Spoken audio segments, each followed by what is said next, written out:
저희 계속해서 신명기 29장 살펴보도록 하겠습니다. 저희가 오늘은 신명기 29장 1절부터 9절까지만 보겠습니다. 오늘도 이 말씀을 저희가 좀 영적으로 적용해 보려고 합니다. 먼저 기도하겠습니다. 하나님 아버지, 주님께서 주신 말씀으로 인해 감사드립니다. 이 정말 칠흑같이 어두운 이 세상에서 저희가 주님의 말씀을 빛으로 삼아 정말 주님의 뜻대로 살 수 있게 도와주시기 원합니다. 예수님의 이름으로 기도드렸습니다. 아멘. 신명기 29장 1절 보시면 이렇게 되어 있죠.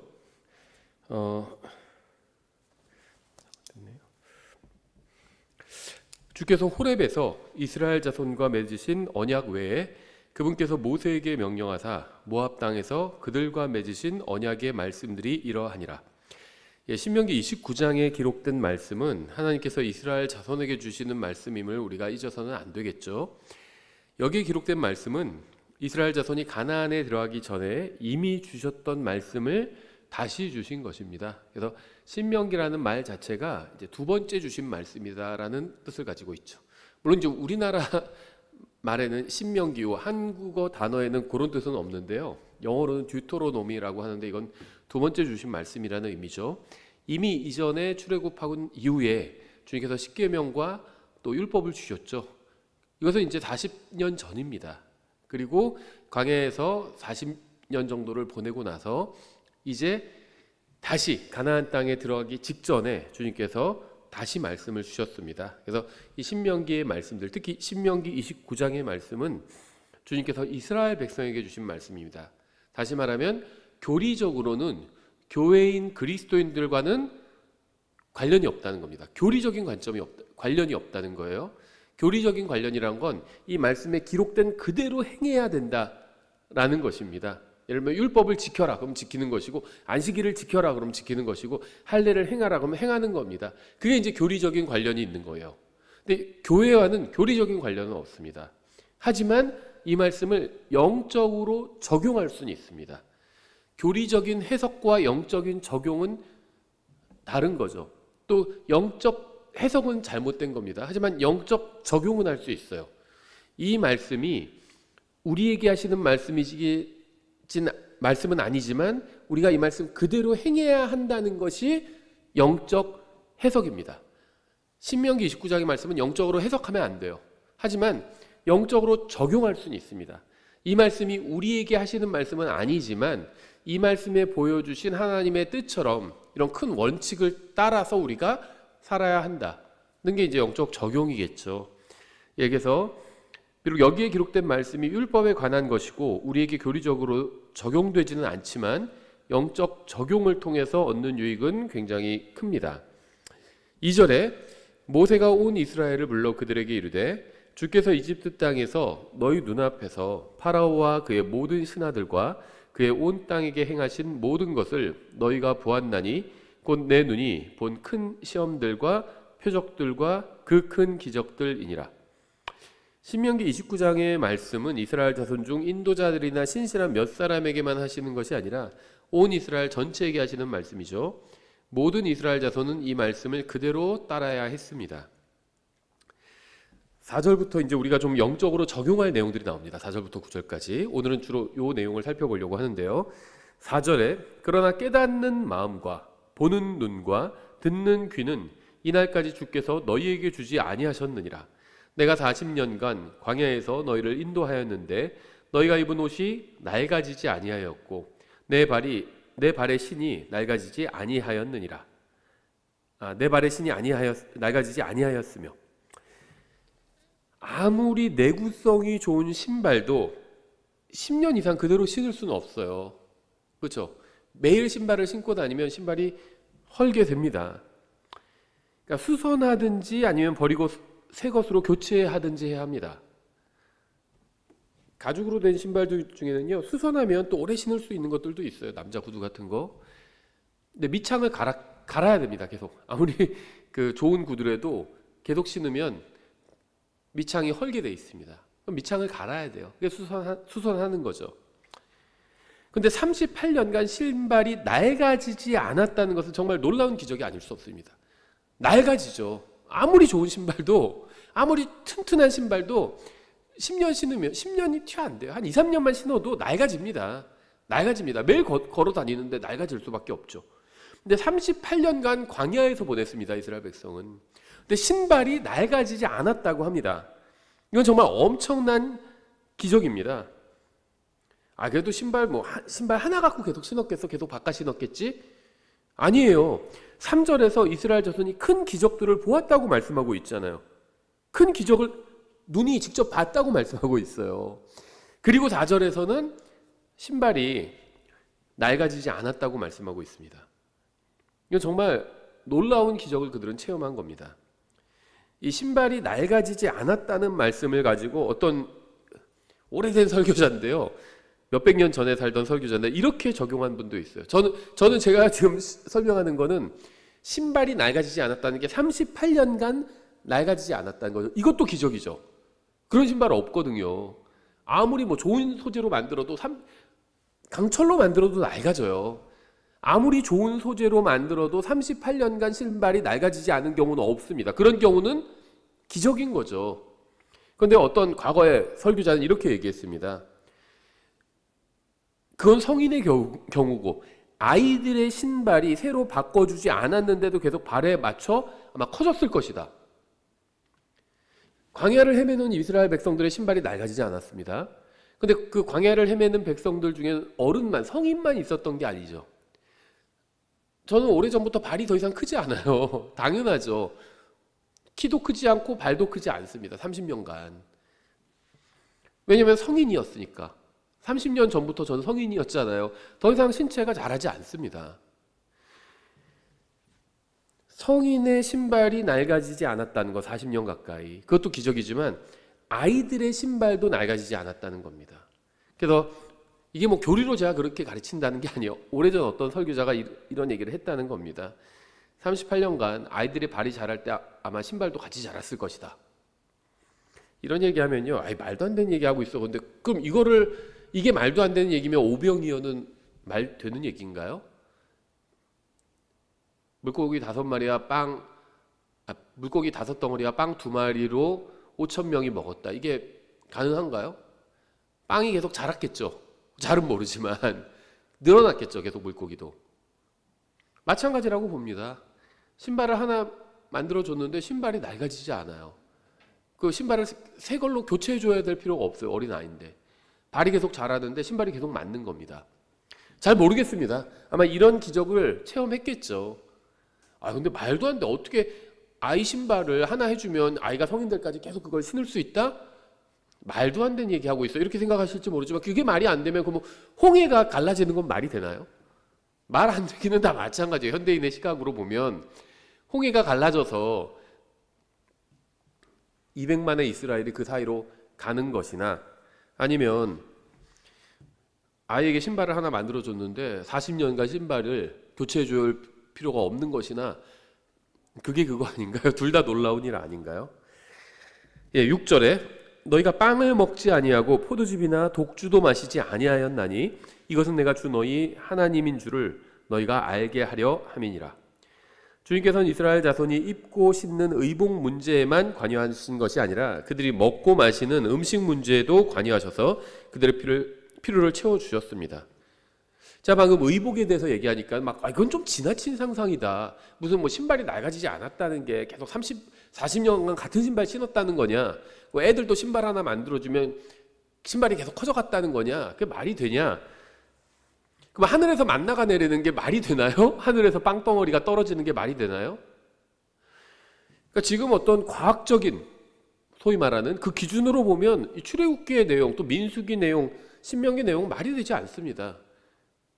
신발이 낡아지지 않는 것이나 발에 맞춰서 계속 커지는 것이나 하늘에서 빵이 떨어지는 것이나 뭔 차이가 있어요? 현대 과학으로는 다 설명할 수 없는 일들이죠. 그래서 3절이 너희 눈이 큰 기적들을 봤다 이렇게 말씀하고 있는 겁니다. 의복에 관해서 기적을 행해 주셨습니다. 옷 한 벌로 40년간 버틴 겁니다. 신발 하나로 40년간 버틴 거예요. 그리고 음식 문제도 해결해 주셨어요. 먹을 걸 주셨습니다. 광야에서 먹을 게 어디 있어요? 농사도 안 짓는데. 무슨 수입하거나 그러지도 않는데, 그렇죠. 농사 짓는 국가로부터 이스라엘이 뭐 수입했던 것도 아니잖아요. 정식 국가도 아니에요, 이스라엘이 아직 그때는. 그런데도 주님의 보호와 인도 아래 이스라엘은 40년 동안 광야에서 살 수 있었습니다. 그러니까 주님께서는 의복에 관해서도 기적을 행해 주셨고요. 또 음식에 관해서도 주님께서 그들에게 기적을 행해 주셨고, 또 그들의 필요를 채워 주셨습니다. 이것뿐만이 아니죠. 구름 기둥, 불 기둥, 뭐 이건 가능한 일인가요? 다 기적이었다는 겁니다. 그렇죠. 이집트를 탈출한 것도 기적이었고, 광야에서 40년간 보호를 받은 것도 기적이었고, 음식과 의복에 관해서도 주님께서는 기적을 베풀어 주셨다는 겁니다. 7절, 너희가 이곳에 올 때 헤스본 왕 시온과 바산 왕 옥이 우리를 대적하려고 싸우러 나왔으므로 우리가 그들을 친 뒤 그들의 땅을 취해 그 땅을 루벤 족속과 갓 족속과 므낫세 반지파에게 상속재산으로 주었나니, 그러므로 이 언약의 말씀들을 지키고 그것들을 행하라. 그러면 너희가 하는 모든 일에 너희가 성공하리라. 저는 이 구절이요, 아주 대단히 중요한 말씀이라고 생각합니다. 세상이 말하는 성공과 성경이 말씀하는 성공의 이 기준과 정의는 완전히 다릅니다. 하나님의 백성에게 성공이란 주님의 말씀을 지키고 그대로 행하는 것입니다. 어떤 사람들은요, 뭐 유대인들이 세상에서 크게 성공했다고 생각하고 그들의 성공 비결을 배워야 한다, 이런 주장하기도 합니다. 우리나라에서도요, 80년대에 막 탈무드 같은 거 막 유행했습니다. 그리고 뭐 유대인들의 성공 비결, 이런 것도 한 2000년대 초반에 유행했던 것 같아요. 뭐 주기적으로 반복하더라고요. 유행했다가 다시 왔다가 유행했다가 다시 나타났다가 그러더라고요.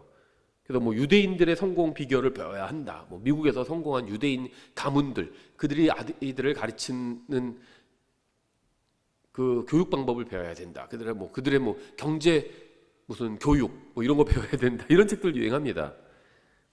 근데 지금의 유대인들이 이 세상에서는 뭐 잘 사는지 모르지만 하나님의 눈앞에서 그들이 성공한 민족일까요? 지금의 유대인들은요, 하나님의 말씀을 버렸기 때문에 하나님께서도 버리셨죠. 그래서 세계 곳곳으로 다 흩어져 버렸습니다. 근데 뭘 배워요, 그들에게? 하나님의 심판을 당한 상태예요. 물론 하나님께서 그들을 영원히 버리신 건 아니죠. 교회가 들림받아 올라가면 하나님께서 다시 유대인들을 다루실 것이고 그들을 만나 주실 겁니다. 근데 그것은 대환란 때 일어날 일이죠. 지금 유대인들은요, 버림받은 상태입니다. 로마서에 그게 잘 나와 있잖아요. 버림받은 상태예요. 근데 왜 그들이 버림받았냐? 그들이 하나님의 말씀을 따르지 않았기 때문입니다. 하나님의 말씀을 버렸기 때문이에요. 지금의 유대인들은요, 세상에서는 성공한 것처럼 보일지 몰라도 하나님의 눈앞에서는 실패한 사람들이에요. 이 신명기 29장 9절에 의하면 실패한 사람들입니다. 근데 그들로부터 뭘 배워요? 무슨 경제관념을 뭘 배워요, 그들로부터? 신약의 그리스도인들은요, 유대인들에게 본받을 것이 아무것도 없습니다. 뭐 주님을 배반한 걸 본받나요? 우리는 신약교회로서 서신서에 기록된 말씀에 순종하고 행해야 합니다. 그러면 성공할 수 있는 겁니다. 그러면 너희 분명히 그렇게 말씀하고 있죠. 이 언약의 말씀들을 지키고 그것들을 행하라. 그러면 너희가 하는 모든 일에 너희가 성공하리라. 말씀을 지키고 행하면 어떻게 되나요? 오늘 주제와 관련이 있는데요, 하나님과 동행하는 겁니다. 그럼 그게 성공이에요. 세상에서 무슨 돈 많이 벌고 그게 성공이 아니란 겁니다. 왜 그런 줄 아세요? 돈을 많이 벌어도 불안함과 비참한 가운데 사는 사람들이 있거든요. 근데 하나님께서 동행하시고 자기가 하나님과 동행한다는 걸 아는 사람은요, 어떠한 상황에서도 평안 가운데 살 수 있습니다. 우리는 지난 시간에 이스라엘 자손이 주님을 배반하고 그분의 말씀에 순종하지 않으면 임하게 되는 영적으로 눈멈에 관해서 살펴봤습니다. 이스라엘 자손이 영적으로 소경이 된 원인은 하나님의 말씀에 대한 그들의 불신에 있었죠. 1절에서 하나님께서는 자신의 백성이 이스라엘 자손에게 말씀하셨습니다. 2절에서는 주님께서 그들을 어떻게 구출하셨는지 말씀하셨죠. 주님께서 원수들의 억압에서 그들을 구출하셨습니다. 3절에서는 주님께서 그들에게 얼마나 놀라운 표적과 이적과 기적을 보여주셨는지 말씀하고 있어요. 5절에서는 주님께서 그들의 모든 필요를 어떻게 채워주셨는지 말씀하고 있습니다. 6절에서는 주님께서 그들을 망칠 수 있는 것으로부터 어떻게 보호해 주셨는지 말씀하셨습니다. 7절에서는 주님께서 어떻게 그들이 강력한 원수들을 이길 수 있었는지 말씀하고 있습니다. 이스라엘 자손은 이 놀라운 일들을 경험하고도 그것이 무엇을 의미하는지 이해하지 못했습니다. 다시 4절에 보시면 이렇게 되어 있어요. 그러나 깨닫는 마음과 보는 눈과 듣는 귀는 이날까지 주께서 너희에게 주지 아니하셨느니라. 우리는 이 세상에 살고 있습니다. 우리가 살아온 지난 날들을 돌이켜보면 많은 위기와 어려움과 고난이 있었습니다. 문제는 그러한 여정을 돌아보면서도 하나님의 손길을 보지 못하고 오직 자신의 능력이나 업적으로만 생각하는 경우도 있다는 겁니다. 영적으로 성장해 갈수록 자신의 인생에 하나님께서 얼마나 큰 은혜와 긍휼을 베풀어 주셨는지 점점 더 확연하게 보이기 시작합니다. 이게 영적 성장의 특징이에요. 이런 것이 보이지 않는다면 성경을 아무리 열심히 읽든 상관없이 아직 걸음마도 떼지 못한 상태인 것입니다. 5절에 이렇게 되어 있죠. 내가 40년간 광야에서 너희를 인도하였는데 너희가 입은 옷이 낡아지지 아니하였고 내 발의 신이 낡아지지 아니하였으며. 주님께서 우리를 보호해 주셨습니다. 그 많은 사고와 재앙과 위기 속에서도 우리는 지금까지 살아 있습니다. 이것은 결코 우연이 아닙니다. 주님께서는 앞으로도 우리를 고난과 죄와 불안으로부터 구원해 주실 것입니다. 우리는 다시 세상으로 돌아갈 필요가 없습니다. 우리가 할 일은 전적으로 주님을 신뢰하고 그분의 말씀대로 행한 후에 모든 영광을 하나님께 돌리는 것입니다. 우리에게 일어난 그 어떤 일도 우연히 일어난 것은 없습니다. 그리스도인에게 있어서 우연은 없어요.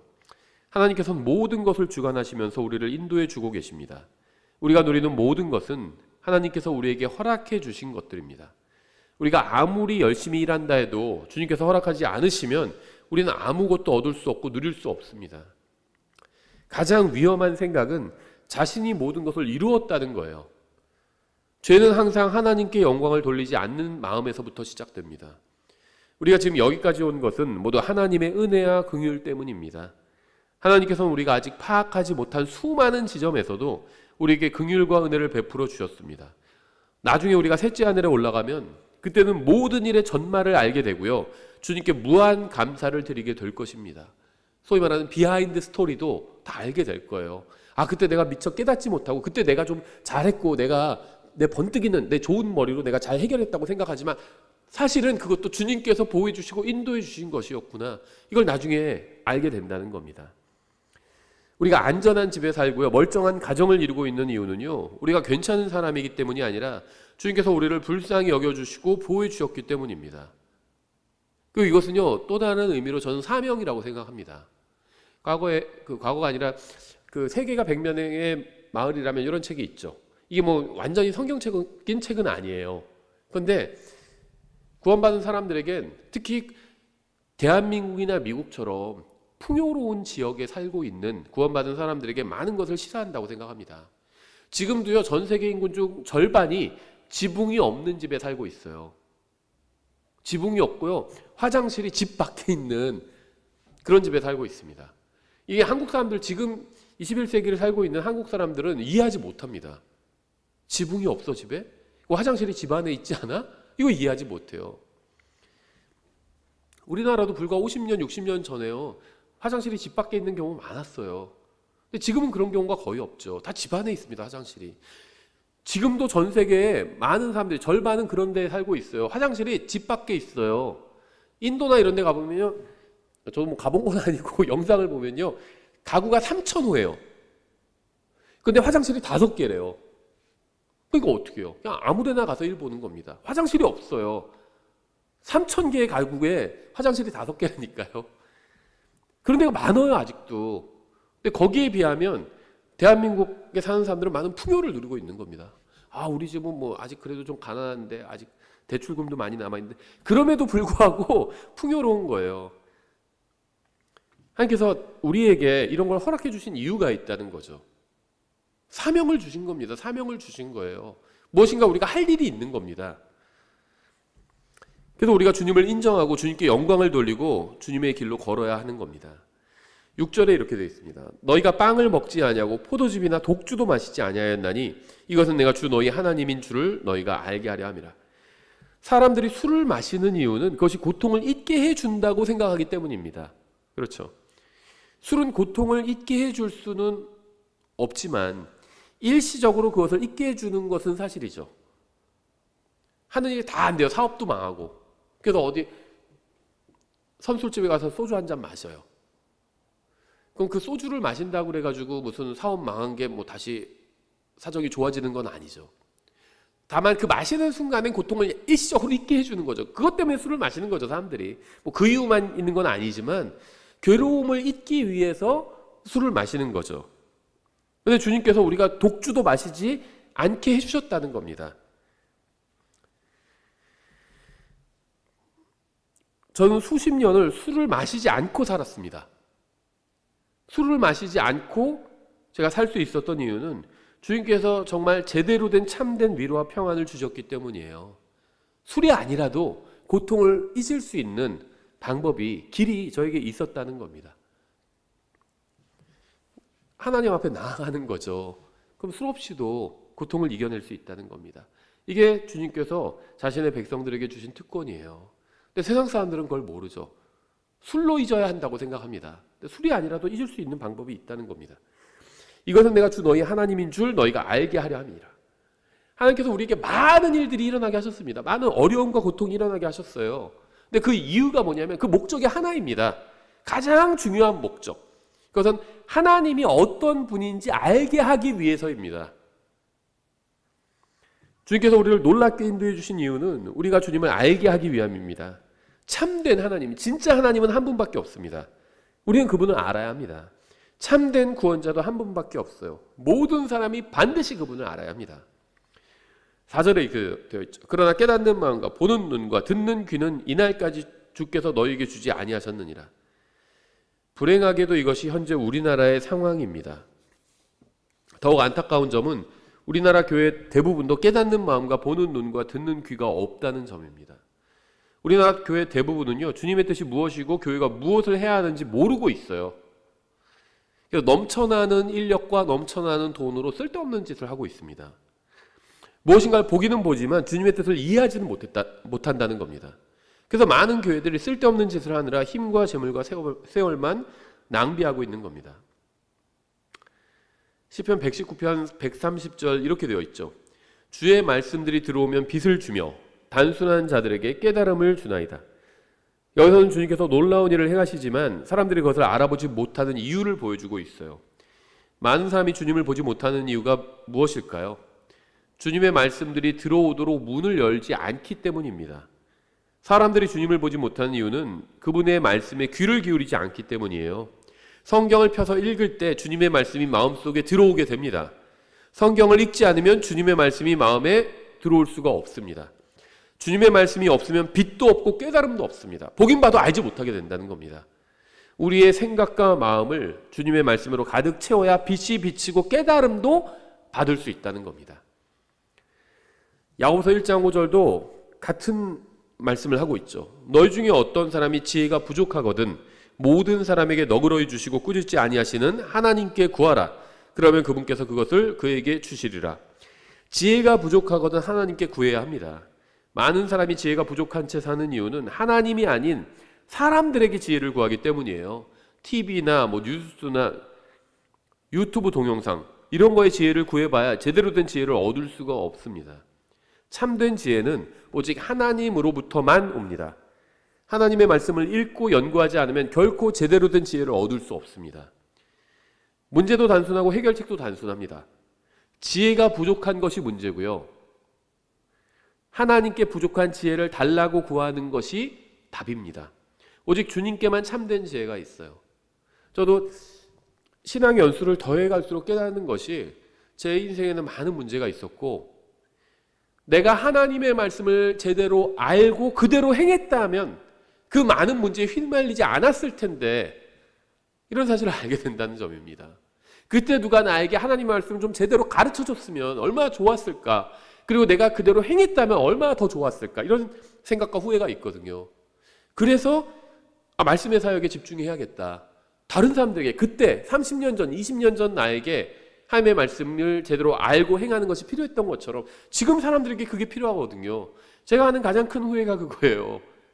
인생에 많은 일들이 있었는데 하나님의 말씀을 바르게 제대로 알고 그대로 행했다면 그 많은 문제가 없었을 것일지도 모르고요. 또 그 많은 길을 돌아오지 않았을 수도 있었다는 겁니다. 히브리서 4장 2절도 이렇게 말씀하고 있습니다. 우리뿐만 아니라 그들에게도 복음이 선포되었으나 선포된 그 말씀이 그것을 들은 자들 속에서 믿음과 섞이지 아니하였으므로 그들에게 유익을 끼치지 못하였느니라. 우리는 복음을 믿고 구원받았습니다. 누군가 아직 구원받지 못했다면 그 이유는 복음을 믿지 않았기 때문이에요. 우리가 교회로 모여서 주님을 섬기는 이유는 성경을 믿기 때문입니다. 누군가 교회로 모여서 주님을 섬기지 않는 사람이 있다면 그 이유는 그가 성경을 믿지 않기 때문입니다. 주님의 말씀을 믿느냐 믿지 않느냐는 엄청나게 큰 차이를 가져옵니다. 시편 16편 11절 이렇게 말씀하고 있죠.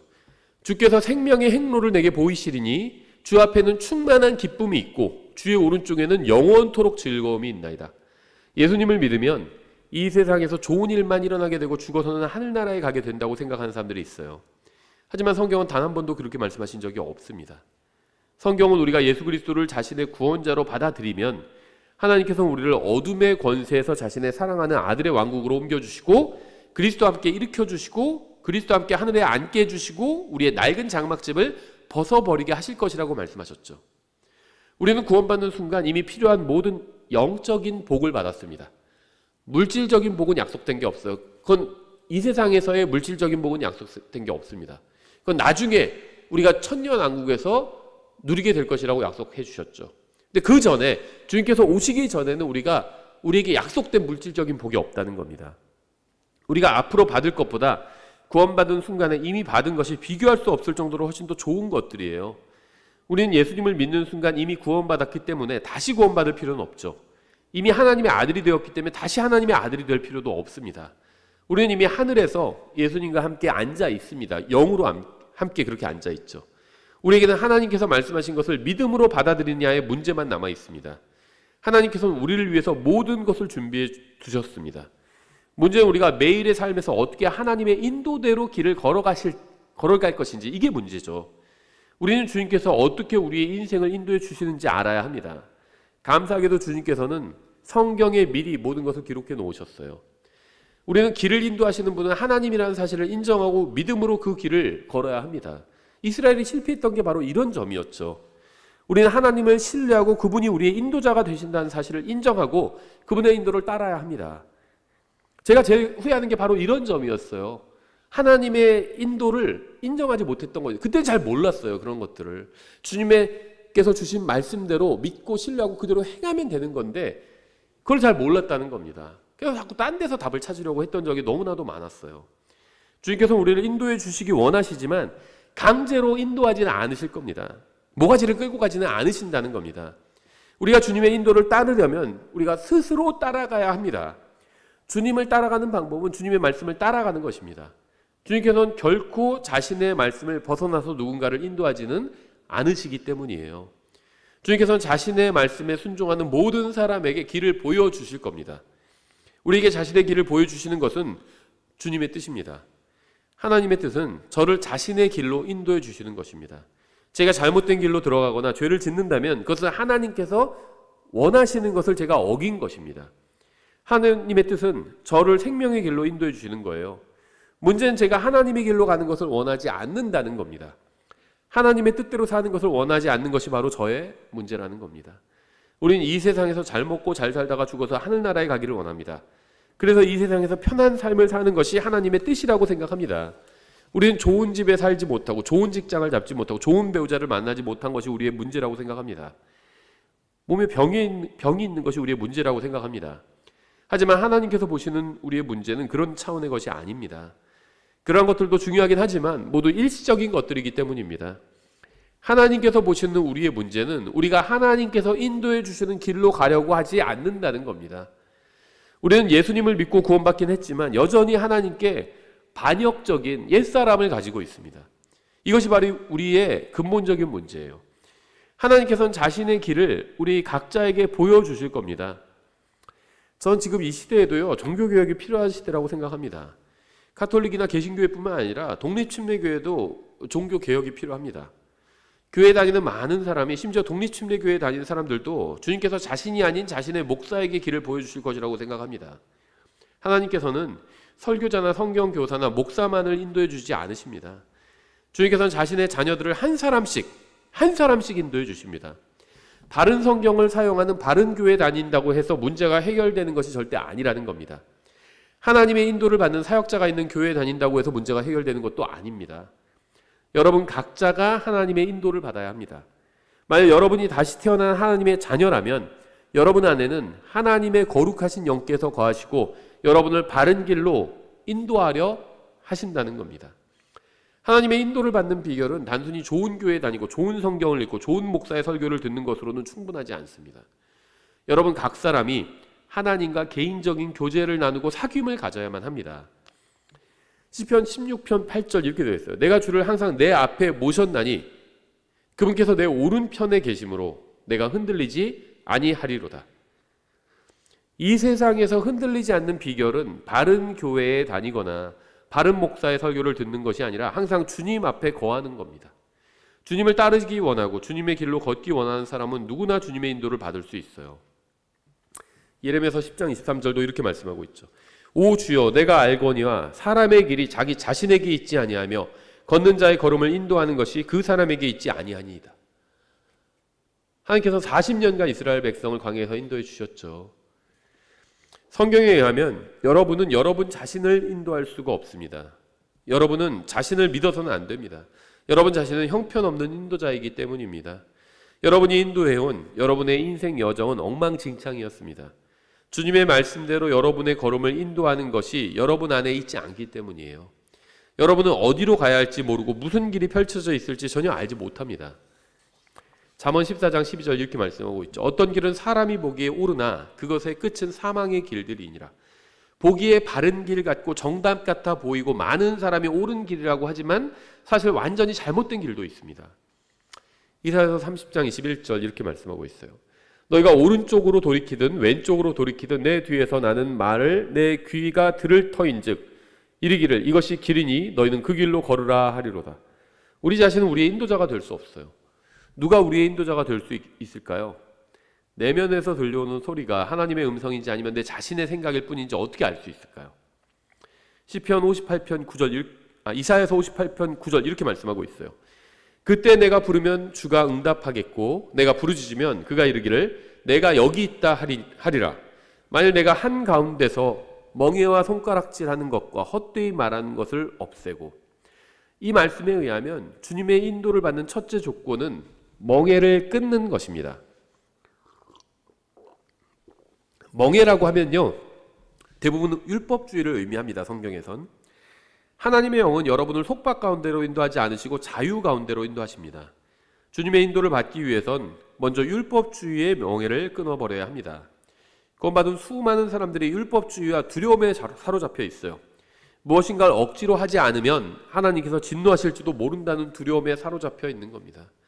이러한 두려움은 성령님께서 인도하시는 것이 아닙니다. 진정한 영적 성장은 두려움이 동기가 되어서 무엇인가를 억지로 하는 데 있지 않아요. 진짜 영적 성장은요 주님을 사랑하는 마음이 동기가 되어서 자발적으로 하는 데 있습니다. 주님의 인도를 받는 또 다른 조건은요 손가락질하는 것을 버리는 것입니다. 하나님의 말씀을 가지고 자신을 비춰봐야지 다른 사람을 비춰보는 것은 의미가 없습니다. 다른 사람이 제대로 신앙생활을 하지 못한다고 손가락질한다면 결국 주님의 인도를 받을 수가 없습니다. 이 킹제임스 성경 진영에는요 바른 교리를 연구하는 사람들이 꽤 있는데요 문제는 성경을 열심히 연구해서 쌓은 지식으로 다른 사람들을 손가락질하는데 사용한다는 겁니다. 이것이 바로 킹제임스 성경 진영의 지식이 많지만 주님의 인도를 받는 사람은 적은 이유예요. 우리가 성경을 연구하는 목적은 하나님께 인정받기 위함입니다. 성경을 연구해서 주님 앞에 자신이 먼저 바로 서고 다른 사람도 바로 설 수 있도록 도와주어야 합니다. 아무리 성경 지식이 많아도 그것을 가지고 다른 사람들을 정죄하고 비판하는 데만 사용한다면 영적으로 성장할 수도 없고 주님의 인도를 받을 수도 없습니다. 우리는 자신을 바른 길로 인도할 수도 없고 다른 사람을 바른 길로 인도할 수도 없어요. 오직 하나님의 말씀을 통해 일하시는 성령님만이 우리와 또 다른 사람들을 바른 길로 인도하실 수 있습니다. 우리는 모두 그리스도의 심판석에서 우리가 한 모든 말에 대해 심판받을 것입니다. 우리는 다른 사람들을 세워주는 말을 해야 합니다. 생명을 전해줄 수 있는 말을 해야 합니다. 그리스도의 대사로서 합당한 말을 해야 합니다. 주님께서는 사람이 마음에 가득한 것을 입으로 말한다고 말씀하셨습니다. 우리가 헛된 말을 하는 이유는 마음이 헛된 것으로 가득 차 있기 때문입니다. 우리가 바른 말을 하기 위해서는 우리의 마음이 바른 것으로 가득 차 있어야 합니다. 이사야서 58편 9절을 읽었는데 10절에서 이렇게 되어 있습니다.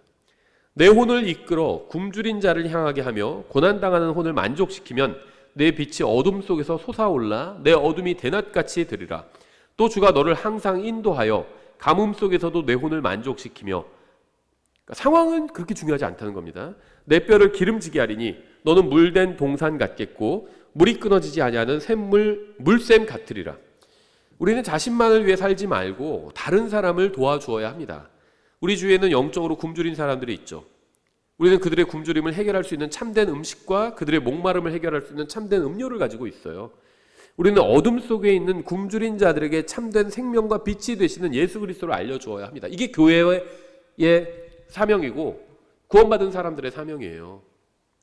구원받았든 구원받지 못했든 상관없이 여러분 중에는 영혼이 메마른 분들이 있을 겁니다. 왜 영혼이 메말라 버렸는지 아세요? 자신만을 위해서 살기 때문입니다. 왜 구원받았는데도 캄캄한 어둠 가운데 있는지 아세요? 자신만을 위해서 살기 때문입니다. 주님의 인도를 받지 못하기 때문이에요. 여러분이 영적으로 굶주린 자를 도와주고 고난당하는 혼을 만족시킨다면 여러분은 빛 가운데 거하게 될 것입니다. 주님의 인도를 받는다면 끊어지지 않는 샘물같이 되어서 모든 갈증을 해소하게 될 것입니다.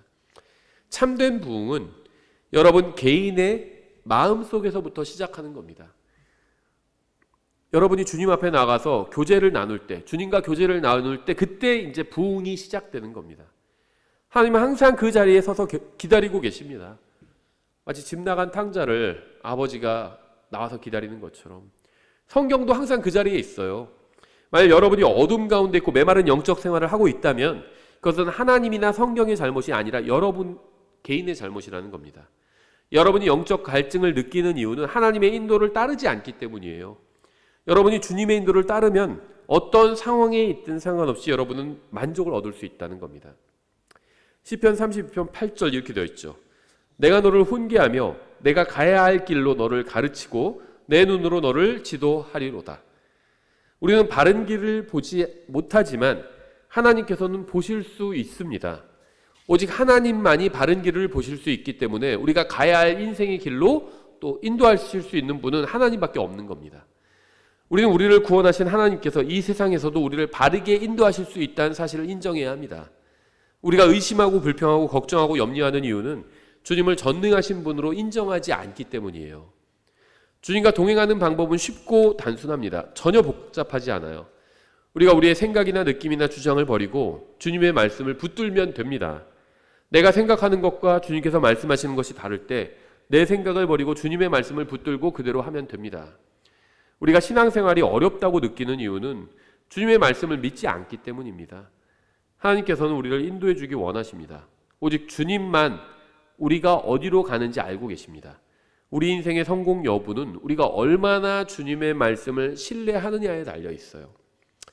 시편 48편 14절 이렇게 되어 있어요. 이 하나님은 영원 무궁토록 우리의 하나님이시니 그분은 우리가 죽을 때까지 우리의 인도자가 되시리로다.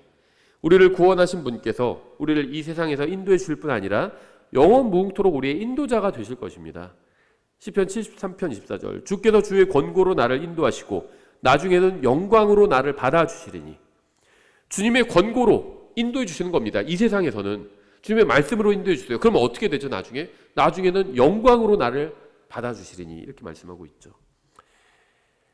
요한복음 16장 14절 그러나 그분 곧 진리의 영께서 오시면 너희를 모든 진리 가운데로 인도하시리니 그분은 스스로 말씀하지 아니하시고 무엇이든지 자기가 들을 것만을 말씀하시며 앞으로 일어날 일들을 너희에게 보이시리라. 성령님의 사역은 우리를 모든 진리 가운데로 인도하시는 겁니다. 성경에 의하면 우리가 구원받는 순간 우리는 모두 한 영에 의해 한 몸 안으로 침례를 받게 됩니다. 이 침례는 물침례가 아닌 성령 침례로 우리의 영을 다시 살려준 침례입니다. 성령님께서는 우리가 예수님을 믿는 순간 우리를 살려주셨고 봉인하셨고 우리 안에 들어와 거하십니다. 이분이 바로 우리를 인도해 주시는 분이시죠. 성경은 분명하게 성령님께서 우리를 모든 진리 가운데로 인도하신다고 말씀합니다. 그리고 그 진리가 바로 하나님의 말씀이라고 증언하고 있죠. 성령님은 항상 성경대로 인도하시는 분입니다. 예수님의 말씀에 의하면 성령님께서는 우리를 항상 진리로 인도하시는데 그 진리는 바로 하나님의 말씀인 성경입니다. 그것이 무엇이든 간에 여러분이 하나님의 말씀대로 행하지 않도록 인도하는 것은 성령님의 인도가 아닙니다.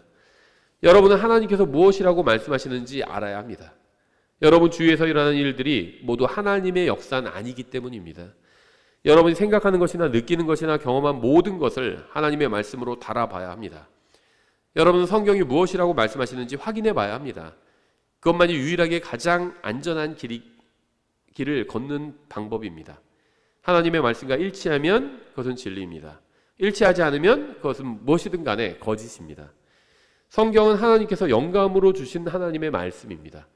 이 말씀을 읽는 사람 안에서 하나님의 거룩하신 영인 성령님께서 일하실 것입니다. 단순히 읽는 자 안에서 역사하시는 것이 아니라 믿는 자 안에서 역사하실 것입니다. 그래서 시편 119편 109절 이렇게 되어 있죠. 주의 말씀은 내 발의 등불이요 내 길의 빛이니이다. 오직 주님의 말씀만이 여러분 발의 등불이요 길의 빛이 될 것입니다. 그 무엇도 주님의 말씀을 대체할 수 없어요. 오직 하나님의 말씀만이 여러분에게 등불과 빛이 됩니다. 저도 다른 훌륭한 성경 교사들과 목사님들의 설교를 듣습니다. 하지만 그 무엇도 하나님의 말씀을 대체할 수는 없습니다. 시편 16편 11절 이렇게 되어 있죠. 주께서 생명의 행로를 내게 보이시리니 주 앞에는 충만한 기쁨이 있고 주의 오른쪽에는 영원토록 즐거움이 있나이다. 오직 주님께만 충만한 기쁨이 있어요. 만약 여러분이 아직 충만한 기쁨을 맛보지 못했다면 이 말씀을 진지하게 받아들여야 합니다. 주님의 오른쪽에는 충만한 기쁨이 있어요. 근데 8절을 보면 놀라운 사실을 알 수 있죠. 내가 주를 항상 내 앞에 모셨나니 그분께서 내 오른편에 계심으로 내가 흔들리지 아니하리로다. 주님께서 오른쪽에 계셔야 흔들리지 않게 됩니다.